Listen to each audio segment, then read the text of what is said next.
Purposely. Hello, racing fans, and welcome back to the channel for another episode in the series. We've got no Jamie, we have no Liam, but we do have Lilly Pinchin. Lilly, how's things? Are you well? Yeah, good, thanks. Busy, just sort of riding out with lots of trainers at the moment, little racing, but ready to get going for the winter. Do you get excited sort of this time of year as we're sort of gearing up to the national hunt season? Or because I mean, how much do you do in the summer as well? Are you one that likes to go and have a nice break, a nice holiday? And at the same time, do you miss it? Do you want to come back for the jumps racing?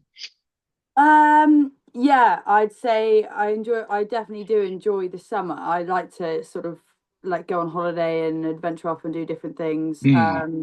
However, when you're starting to ride out again and things get busy, I'd say, you do sort of get excited to sort of gear up for the season. So, yeah, I've had a lovely break and ready to get going again. Because I suppose for you as well, anyway, Lily, even during the summer, you're always riding out horses. You live on, you've got a farm as well, Lily, I believe, where you're looking after the chickens and all sorts of stuff too. Yeah, I live a mile up the road from mum and dad, so it's really handy. So I can sort of whenever I need to go home and do the horses, I go home and do the horses and whatnot. So I'd say, it's great because I have that to keep me busy. So you're just a pure animal lover at heart, then, really, Lily, aren't you? From home life and obviously with racing, but it doesn't just stop there for you, does it? I suppose. No, I think the way I look at it is some people have, like some people really enjoy like going, I don't know, let's say shopping, where for me, Hmm. my animals are like a massive part of my life. Do Do you cut you? this? Do you cut this or not?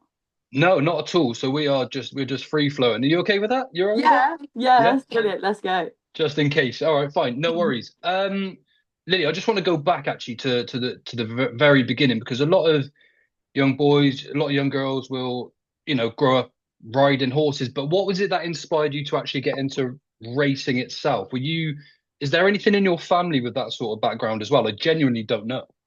So for me personally, my family have nothing to do with racing. We've had the odd like pony club pony Hmm. when we were growing up. We were very privileged. We had ponies to ride, but I never really came from like a racing background as such. Yeah. So I was pretty naive going into it. So I'd say my love for horses and a passion for going fast and galloping around Pony Club, and I was getting told off. That was probably where it came from, really, I'd say. How old are you when that sort of started? Is this sort of like, I mean, you must have been really young at the time. Is it been a long-standing thing if you were riding ponies? I mean, was this sort of something you were doing when you were 10, 12 years old, or is this something that you got on to sort of later in your teens or? Yeah, so I would say I started like riding ponies when I was, oh God, very little. So I would say from the age of three, maybe, and then I was very lucky, my parents were really supportive of my riding. It was a massive passion of mine just due to, my Hmm. ADHD and probably just being so busy. Horses were like a massive part of mine. So I'd say my parents, pushed me in the right direction to want to have ponies and horses, etc., etc. Does having ADHD affect your mindset for a positive or a negative when you're out there riding horses?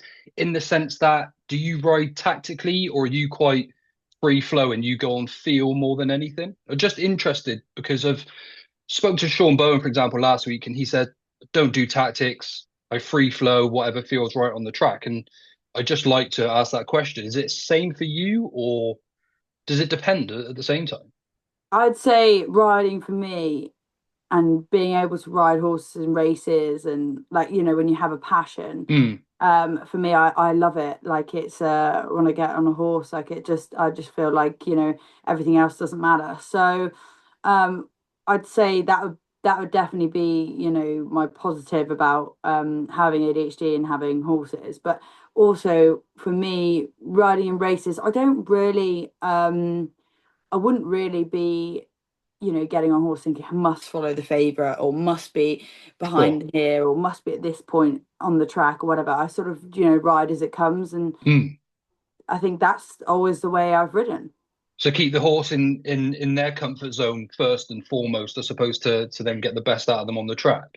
Yeah, I think I like to feel a horse underneath me and feel how they're going and whatnot. And I think a massive positive about, riding for Charlie Longsdon and, the contacts that I have and the people that I ride for is that I know the horses really well. So and obviously I ride them out. So I think that's always a big Brucey bonus. Yeah. How often are you at Charlie's then each week? 3 or 4 days a week, So perhaps? Charlie's I'm at Charlie's twice a week. Okay.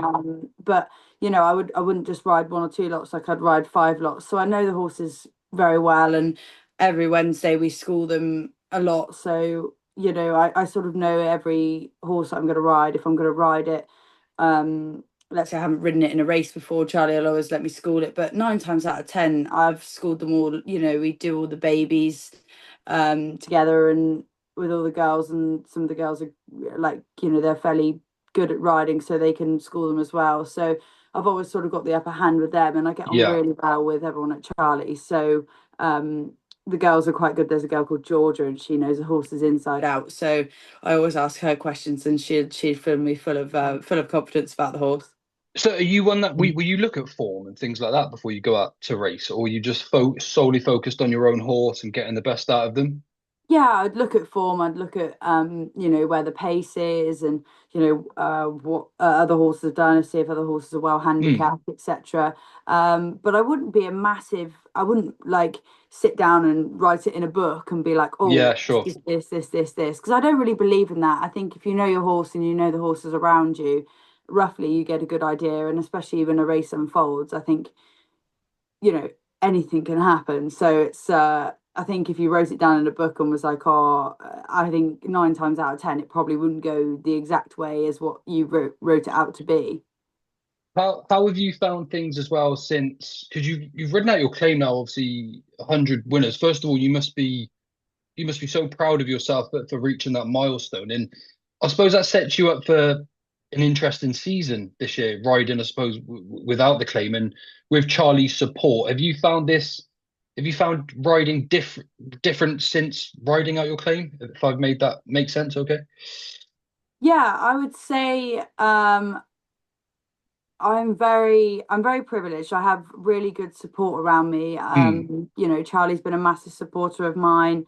But it is hard. Like, I'm looking for that. I need that special horse, that good horse that I can get on that will, you know, propel my career just that little bit further. It's really hard to get on these good horses and for owners to trust you. I'd like to think that I've proven myself that I can ride a good Yeah. horse and, be on that level. However, riding out your claim is always a really tricky thing to do, and for anybody who's done it, like it's a wonderful thing to achieve because not a lot of jockeys do achieve that. So I'd say, yeah, I'd be very proud of myself. I've achieved a lot of things in my career so far, and I would just like to keep building on that, and hopefully one day I, land on a nice special horse. I think I've got some nice horses this year going forward for Charlie, so I'm really looking forward to this season. Yeah, that's interesting you say that because I wonder what the aspirations are for individual jockeys, and it sounds like you would like to win yourself a big prize, for example. And again, Bryony Frost, brilliant jockey as well. She had Frode on that almost elevated her career. So for you, is it more? It's not necessarily about riding as many winners as possible, but you want to ride in the best races. Is that where your passion lies more than anything, or your goals, shall I say? You'd like to be a Grade One winning jockey at some point, things like that. Yeah, I mean, I would love to have a grade one horse.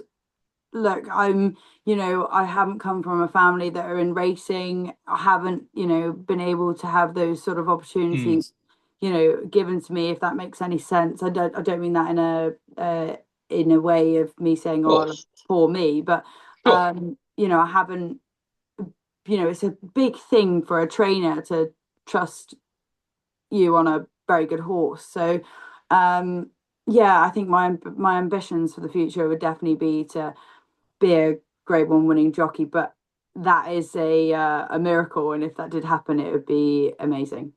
But it's nice that again that you've got that support from Charlie because I do quote him here, and he basically said, "Her hard work deserves success," and you've had plenty of that so far. Like you said, you're always looking to improve, but Charlie's got some real nice horses that you're in association with. Midnight Jewel is one of them, the 9-year-old. You've won on him sort of thing 7 times now. How important are horses like him for yourself with regards to numbers and you've ridden winners on this horse any time of the season. So, like to him, are really important, I suppose, to keeping you afloat for the season too. Yeah, he Midnight Jewel has been a massive, a massive factor to my career. I've been so lucky because every year he comes out and he Hmm. wins, and he comes out and he wins in the summer when you need winners, when the season's just started. And ideally, realistically, you don't want to be going into the season on zero, at the start of like sort of November, like that sort of time. So to have a horse like him that is, giving me winners before, October, November time is amazing. And no, he's won two for me this season. So I'm extremely lucky to have a horse like him. And it's, I had a really good horse called T for Free, and he fell in the Sky Bet Chase. And he was a horse that sort of had moderate form over hurdles. And then, I rode him in his first three chases, and he went and Hmm. won. So, and then he went for the Sky Bet, and he unfortunately had a career-ending injury. But like a horse like that doesn't come around very often. And another horse as well, like Hector Javalex, Yes. he won at Cheltenham for me, and that was a massive part of my career as a claimer. And then obviously he unfortunately had a fall at Warwick and passed away. So it's just really hard, having those good horses and trying to, yeah, for them to come around. It's really tricky. Hmm. I would love to, hopefully find a new one. I think Sign Again this year could be a really exciting prospect. He runs at Chepstow for the opening meeting, so that Yeah, could, he's won 2 novice hurdles, hasn't he, already this year yeah. for And then you? he ran at Banger, and he was just a little bit overcooked. Hmm. He sort of knows what he's doing now. So he was a big baby when he won his first two hurdles, and then he probably was just, he'd been in training for long enough, and he needed to grow. So he's gone out in the field and strengthened up, and he looks fantastic. And I think Big City Roller is a lovely horse for, chasing this season. Obviously, he won his first chase. Banger absolutely bolted up. So just hoping that these horses stay sound, and I can have them for the rest of the season. Yeah, because you've got some like you've been picking up nice rides elsewhere. We talk about Cheltenham obviously quite a lot. You've ridden Precious Metal for 3-time Gold Cup winning trainer Henrietta Knight. Fortunate enough to have Henrietta on this season. Really nice to talk to. But that must feel pretty special to say I've ridden for Henrietta Knight and won at Cheltenham. And I mean, how did that connection even come around? Just out of curiosity for you riding this horse. Funny one, really. I rang my agent and I said, "Oh, do you think I should go and ride up Henrietta tonight?" And he wasn't exactly positive about it. And I just thought, "Do you know Okay. what? I'll just ring her and see if I can go in there." So I rang Hen and I said, "Is there any possible chance I can come and ride out?"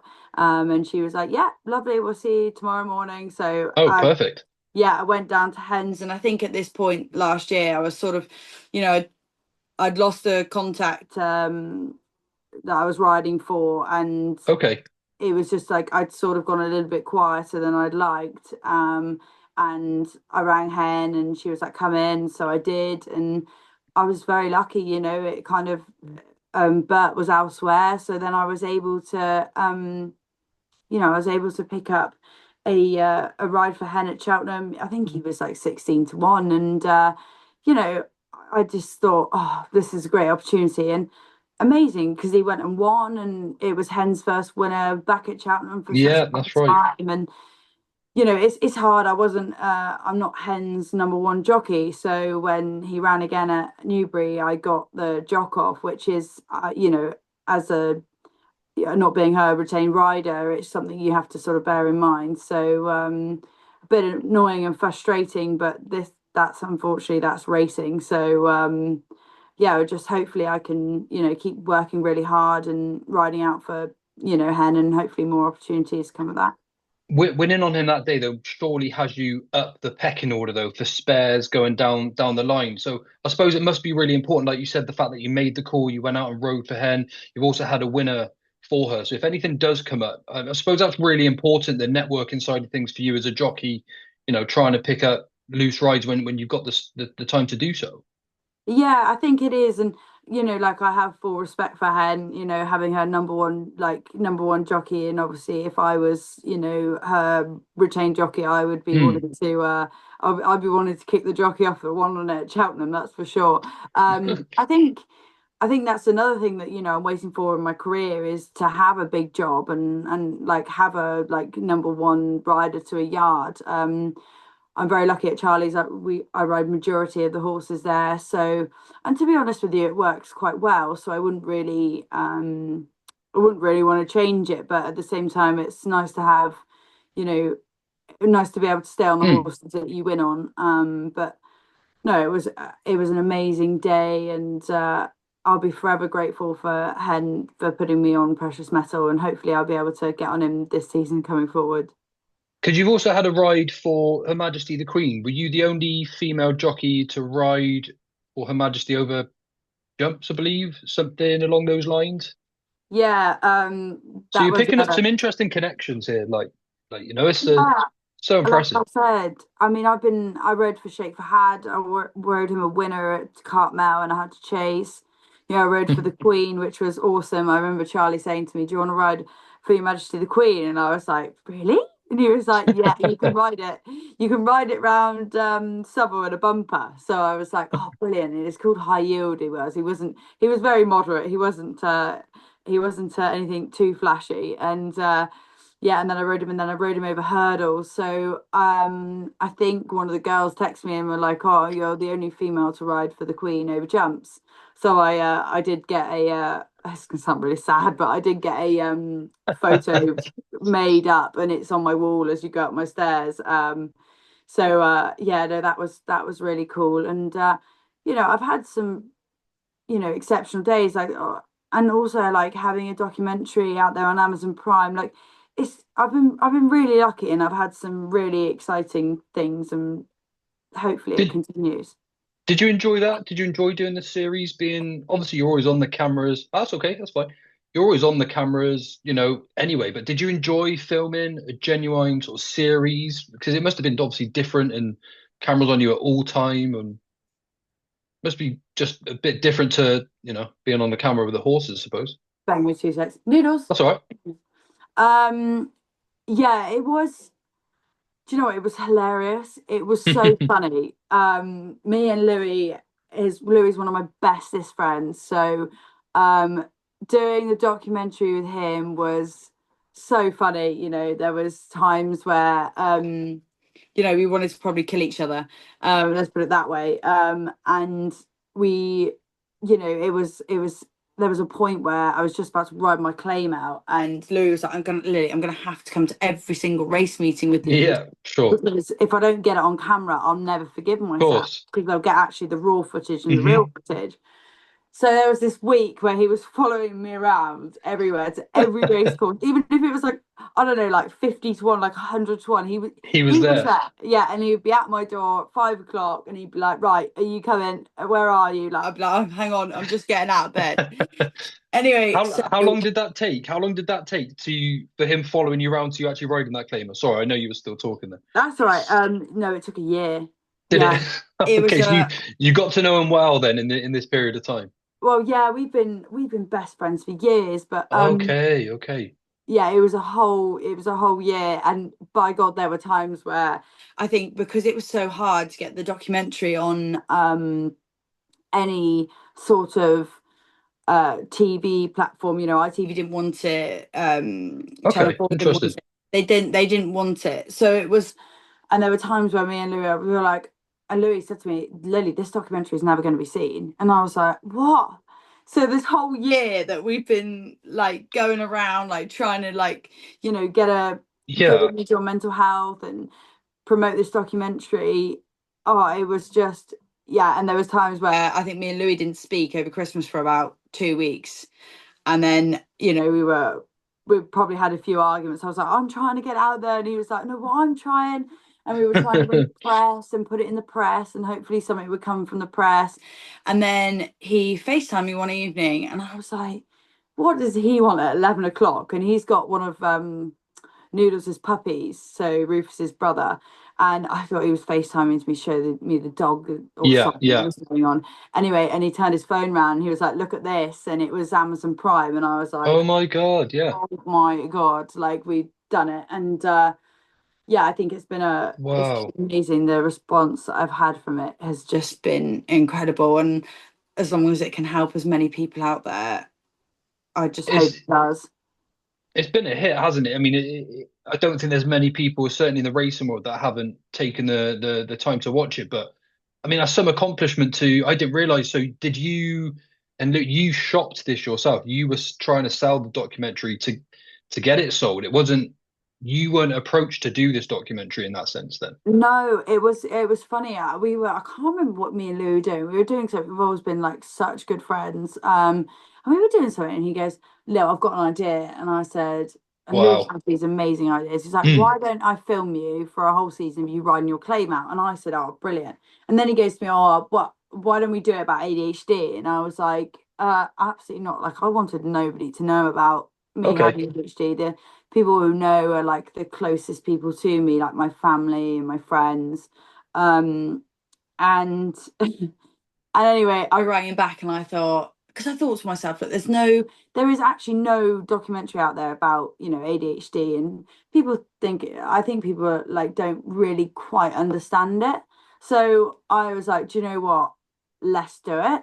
Yeah. So we did it and we were filming it, and then he was like, oh, I'm going to release a promo. And I was like, oh, Louis, please don't. I was like, I just don't know if I'm ready for this. And I remember I actually did cry, and I rang him Because back of the and I was like, pressure, because of the pressure you felt, I think the I whole was so, scenario, I or think sometimes, overwhelmed.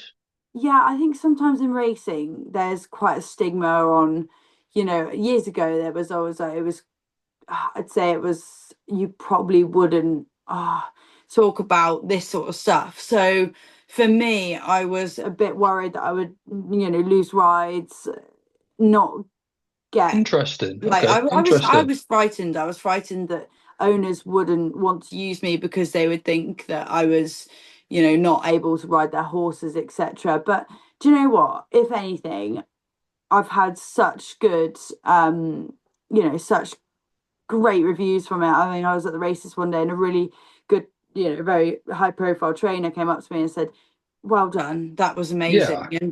And I think those sort of comments make you, feel that actually, that was a really good thing to do. Yeah. I was in the gym the other day and someone came up to me and said, oh, I watched your documentary. And I was just, I was kind of like, I was like, oh, wow, like, I really hope you enjoyed it. So I think good things have definitely come out of it. Yeah. Yeah. You should definitely be proud of yourself. Like you said, you've almost unlocked the um you dismantled, should we say, the stigma about it. And the fact that you've had so much success on the course prior to that as well, Lily, is just I suppose that's just a huge credit to yourself as an individual. So what about going forward then, Lily? You've ridden out your claim now. I mean, what sort of are you someone that would set yourself season goals for this year? Numbers? Is it financial numbers that you're trying to achieve? The amount of winners, or are you just trying to continue to improve day by day? I think that I never really rode, and I say it in my documentary, I never rode because I wanted to earn money or Hmm. be some sort of like, I don't know, like earn a lot of money at it. I rode because I love it. So Good, amazing. I just want to keep enjoying it like I do every single day, going to work. I love it. I love racing. I love riding out, meeting new people. And I think I would love to. I never set targets because if I get disappointed, I get a right strap on about it. So Okay. I would say that if I could ride as many winners as I did the season, not last season, the season before, because obviously turning first year as a professional is it's hard. It really is hard. So I didn't have as many winners as I did the season before. So if I can ride the same amount of winners as I rode in my best season, which was 24, and I could top that, that'd be great. But in the meantime, I want to be able to, like I'm very lucky. I've got some really good like sort of like social media stuff. So I do like work for, clothing companies and stuff like that. If I could sort of just like better myself and, hopefully better my racing career and ride more winners, great, quids in, I'd be delighted. But as much as I enjoy it, that's the main thing for me. Amazing, amazing. Tell me a little something about Joey and Bella. They're at the Charlie Yard, and I think you described them as best friends. You've got the big horse, and then you've got the little pony next door, I believe.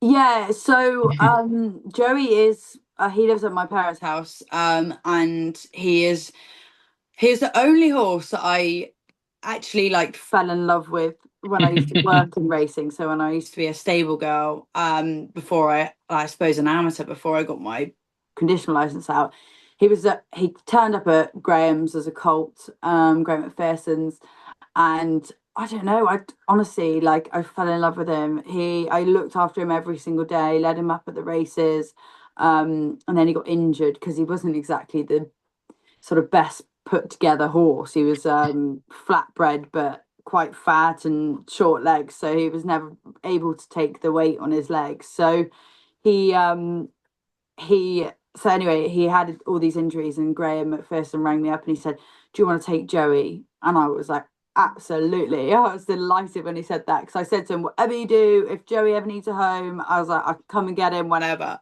So he ended up having injuries which just weren't sustainable to be in racing. So then I had him and he is my pet. So he's How old is he now? How old is he now, Lily? oh Joey, he's 8. Yeah, he's 8 years old. So he actually retired quite young because of obviously the issues Hmm. that he had. He ran a flat race and was outside of the TV screen within the first two Oh furlongs. no, So he's never wasn't. really, yeah, he was never a flat horse. And then he went jumping for Graham and he finished third and fourth. And he actually ran well in some good class 3 hurdles, but never was, I don't think as a juvenile, but he never was like he wasn't, I don't think he'd cut, made the grade. So yeah, he lives with me. And then Bella is one of our, she's like a little Shetland pony and she's a companion to like all the other horses. So whenever I do like social media events, I take Bella and Joey with me. And I've got a new recruit now from Charlie Longsdon's. He's called Let It Shine. Okay. And he lives, I sort of, when I'm not racing, I like to, instead of sitting on the sofa and doing nothing, I'd like to, ride my horses and do different things. And I think Hmm. having doing dressage and show jumping is a quite an asset to being a jockey. So I try to relive my childhood on them and try and make sure I Yeah. ride correctly and not forget how to ride correctly. When you just mentioned there sort of thing, if you don't like to just sit down, you like to go out and sort of ride the horses. Do you spend time watching the racing when you're not riding, Lily? It sounds like an unusual question, to ask this to a jockey, but obviously you're so busy and consumed with racing in your lives. How up to date are you with, the top racing? Do you sit down on a Saturday, check the results, or not really interested as such? You just like to focus on yourself, or So I don't know. I would say if I've got the time, I definitely watch the racing if I'm not riding. hmm, I wouldn't necessarily watch it if it was a race that sort of I wasn't it wasn't that important. I'd always watch Charlie's runners or Fern O'Brien, she lives with me, so I'd always watch her ride or, my close friends, the girls. hmm, But I wouldn't put a flat race on, let's put it that way. I'd watch the yeah, jump, yeah, yeah, but I wouldn't be, oh God, I wouldn't have it on the flat racing on my TV in the evenings when I'm trying to relax. I think I've always been a massive believer in you need to have a normal life as well. And of course. I do, yeah, I definitely check the results and stuff. I flick through the results on my phone in the evening and then that's about it really. But yeah, I'd watch racing, but I wouldn't be obsessed with it. Because like if you've got a day off as such where you're up early riding out and you're not actually at the races, what time do you clock off from there? I think I watched your previous documentary. You mentioned you start at 6, so you must be up at 5. And how far away are you from Charlie's? You far from his? So I'm 35 minutes. And if I drive Okay. like Lewis Hamilton, it's probably about 25. But Yeah. yeah, We so I'm discussed about this off camera that you shouldn't be driving like that in your car, Lily. yeah, so I'm about 35 minutes away from Charlie's. So I Mm. leave the house here at probably about 4:45 because I've got to drop the no, sorry, 4:46, sorry. God, that's a bit early. Because I've got to drop the dogs off at mum's, which is obviously a mile away down the road. So they go there in the mornings, and then I'll ride out for Charlie, finish there about I'd say 11:30, come back, pick the dogs up, and whilst I'm picking the dogs up, I'll do little bits with the horses that need to be done. I normally come home then after that, so it'll probably be about 1 o'clock, and then I'll go swimming. So if swimming's on, I'll go swim. I love swimming, absolutely love it. Do you go most days then, sort of to sort of Yeah, after duties as such? yeah. So after I've sort of done the horses, I'll go swimming, come back and I'll probably chill, have a cup of tea for about, I don't know, maybe 15 minutes. And then I'll, get in the car and go back to mum and dad's, sort the horses out, feed the horses.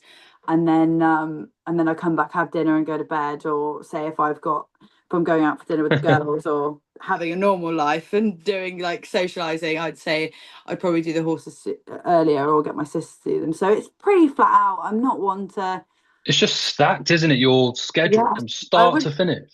Yeah, I just wouldn't sit down and watch a movie. Like it's not, I don't know. Some people are like, oh, did you watch this movie? I'm like, no. But I would, Not even Seabiscuit or something like that. Then Lily, no, no. no, not Racing Stripes. No, I have watched Yeah, that. yeah. But I actually did watch the 9/11 documentary the other day, and I was, Oh, okay, okay. yeah, I was pretty hooked by that. That was very interesting. I love David Attenborough. So if I, Oh, they're interesting. like, yeah, sat down chilling, I'll put David Attenborough on. Like, people probably think I'm a right weirdo, but No, yeah, no, I love no, it, love it. nothing weird about that. That's fine. I'm sort of similar like that as well. But things I fall asleep within 2 seconds. It's pointless me putting anything on to watch it. So, um, I won't keep you too much longer, Lily. Favorite horse at Charlie's? Who do you enjoy riding the most? Is it Sign? Is it Sign again, or is he just the one that you think's got the potential for the upcoming season? Ooh, But this is your good. favorite. Who have you got a bit of a attachment to, if you like? God, this is a really hard one because You don't want to upset any of the other horses, do you? my favorite horse would be. Oh, this is hard now. It'd either be Big City Roller, For old gold. yeah, or Sid. Yeah. Who's Sid? Who's Oh, Sid? sorry, sorry, sign again. God, this is bad. Oh, got you, got you. Yeah, Okay. the girls call him Sid, and I don't know who named him Sid, but someone did. But it's funny because they've all got their like different names. Like there's a horse in the yard, and he's gorgeous, but he's a big baby, and we call him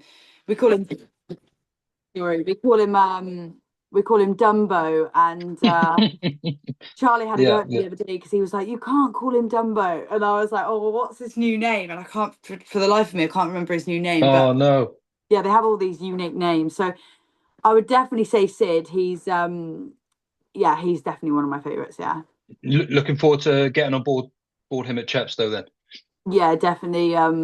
We actually gave him a really good bit of work at Rich Phillips's the other day, so he'll be ready to go, which is very exciting. I'd ask you for a horse to follow, but it sounds like he would be that one. Last question, Lily. Outside of Charlie's horses, any horse in training, who would you like to ride for the upcoming season? Oh, good question. You don't have to be as biased here as well because they're outside of the up. Who would I love to ride? Oh, this And is I really mean, you could tricky. pick a hurdler and a chaser if you want, if it makes it easier. But it might not. Okay. It might not.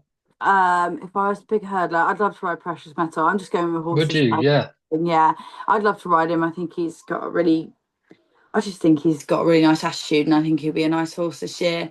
And then if I was to ride a chaser, if I could just pick anyone, oh God, I'd love to ride Galloping Champs, but I'd have to pay a lot of money to ride him. Yeah. I'd have Interesting. to Yeah. dress myself up as Paul Townend, and then I might get lucky. Yeah. Do you prefer riding over hurdles or fences, or no preference? No preference. Rufus wants to be on this That's all program. right. Welcome, welcome to the channel. I would rather. I don't know. I love riding over chase fences and hurdles, so there's no real preference to be Okay, honest. But yeah, I do like. I definitely prefer riding over a fence than I would. You're right, over a fence than I would a hurdle. awesome. Lily, I'm going to leave it there. You've been great, and I really appreciate you coming on the channel. I wish you the best for the rest of the season. It sounds like you're going to be plenty busy anyway, and we'll all keep an eye on you. So thank you very much for your time today. No worries. Thank you very much. Thank you. Thanks everyone for tuning in. If you can click like and subscribe, we've got plenty more coming soon. Really do appreciate everyone tuning in, and see you next time. Bye for now.